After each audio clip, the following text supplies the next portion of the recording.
All right. What's up, guys? How's it going? I hope you all are doing great out there today and enjoying your week so far. Welcome to today's video. Quick reminder, if you're new, please hit the subscribe button. Support the channel, helps out tremendously. I really appreciate it. If you subscribed already, thank you. I appreciate you and look forward to the giveaway coming as soon as we hit 250 subs. So on to today's video. Today we are going to be talking about the Boba Fett helmet. So just recently got this set, ordered it April 19th on release day. I live in Canada, received it April 23rd, which isn't too bad, all things considered, the way the world is right now. One thing noticeable about when I received the box is it has a pretty significant crease right along the top.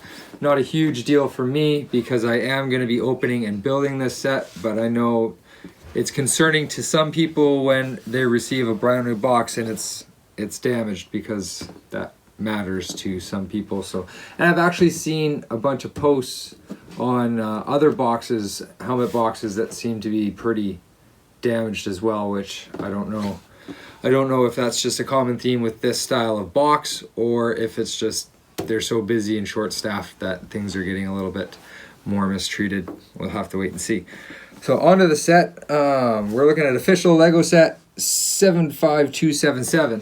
Comes with 625 pieces. It is Boba Fett's helmet.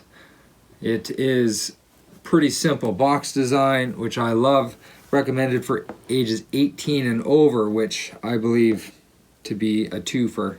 I believe it's probably a marketing ploy saying, let's bring some adults into the consumer base and appeal to an older audience. And I also believe it could be a nod to existing adult collectors. Lego basically saying, hey, we recognize you and we're gonna do some things geared towards you, which I think both are great. Side of the box here has the 40th anniversary of The Empire Strikes Back. Another picture of the helmet. Back of the box shows yet another picture of the helmet and some in-universe shots of Boba Fett there and the actual dimensions if you need to know it to put it on your shelf. All in all, I really think it's a great box design. They didn't clutter it up with too much stuff. It just speaks for itself. And if I'm not mistaken, I believe the size of the helmet on the front of the box is pretty close to being the actual size of the helmet once it's built. Speaking of once it's built, I think we should get into this. So I'm going to open it up. I'm going to put this thing together and then we'll have a look at it. Boba Fett helmet. I'm going to just get right into her here.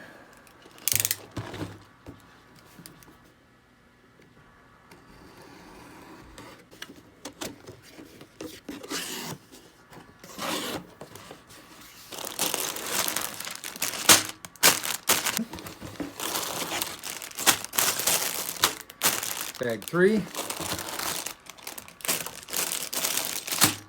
Bag 4. Instructions. Oh.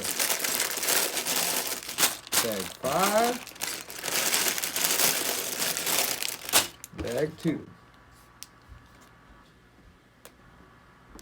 That'd be all she wrote. Alright, we'll just have a quick look at the instruction book here. Again, simple design on the front cover, all black with the helmet.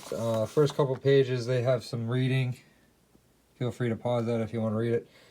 It's a little history on Boba Fett in a couple different languages.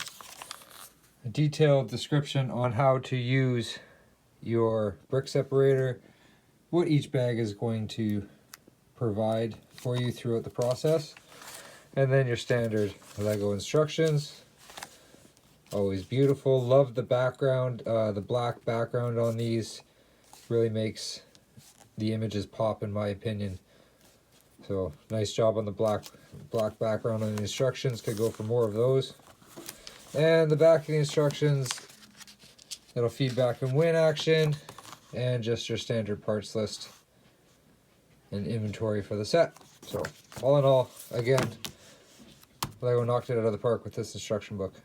I'm going to throw in a speed build of building the set along here. If that's not your thing, I'll put a timestamp in the video's description down below there to let you know when to skip ahead to.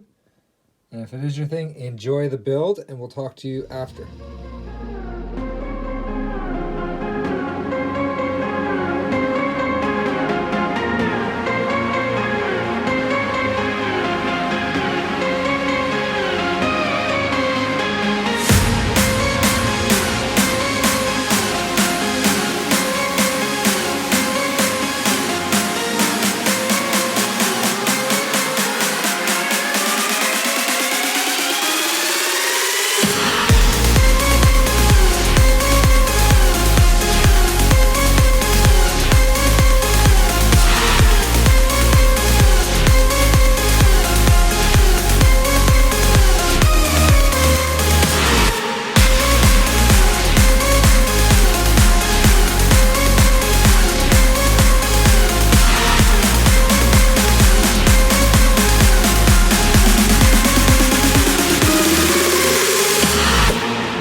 All right, all done building her up. Beautiful, beautiful helmet. Lego knocked it out of the park with this thing. Couple things that I noticed while I was building it was they used a lot of off-centering techniques with single studded or those middle studded 1x2s to kind of offset the stud pattern. They used quite a few of them to get the roundness and everything out of the helmet. Another really cool building technique was this bar that was being held that holds all these pieces in. They're all in clips with that bar that goes across there. That was really, really cool and interesting. There's a whole bit, let's see if I can find where it is here. So there was part of the build where you actually laid tiles sideways and then slid them in to an opening, which I thought was really, really neat. I'd never seen that build technique before, at least not legitimately, but of course I'm not super versed on a lot of Star Wars history. I'm relatively new to this stuff when it comes to Lego. And the other interesting thing was this piece right here that makes up this turn. I haven't used those pieces in any other sets yet. But again, I'm relatively new to the scene, so it's not surprising that I wouldn't have seen much. This is one of the features. The rangefinder here flips down. Nothing too spectacular. And as you can see, they're pretty close to the same size there, real life and on the box. So all in all, I think Lego did a fantastic job. Just killed it. I expect to see more of these in the future. Really enjoyed building it. Looking forward to building the TIE Fighter one that's sitting right there waiting to be built. And definitely going to be picking up the Stormtrooper one sometime here in the near future. Maybe for May 4th. I think this thing is a great set. Totally worth the money. I think it's a perfect size. Not super, super big that's going to take over everything, but it's big enough to have a presence. The lines on it are super clean. The build was different. They had a lot of different techniques and they used some different pieces that I hadn't used before. It's going to look great sitting next to the 20th anniversary Slave 1 that I have. It looks like I might have to do some rearranging on the old shelves, but that's part of the fun in having a collection. So I just want to thank you guys for sticking with me today. Hope you enjoyed the video. If you did, give it a thumbs up. Don't forget, subscribe to the channel. Hit that subscribe button. You get entered into the giveaway that's coming at 250 subs. And stay tuned for the prize announcement that's coming very soon. I have an idea on the way I'm going to pick the prize for the giveaway, and it's going to be something that's going to be really, really fun. So stay tuned for that. Leave your comments, leave a like, subscribe down below. Stay tuned for the giveaway. We'll catch you on the next one.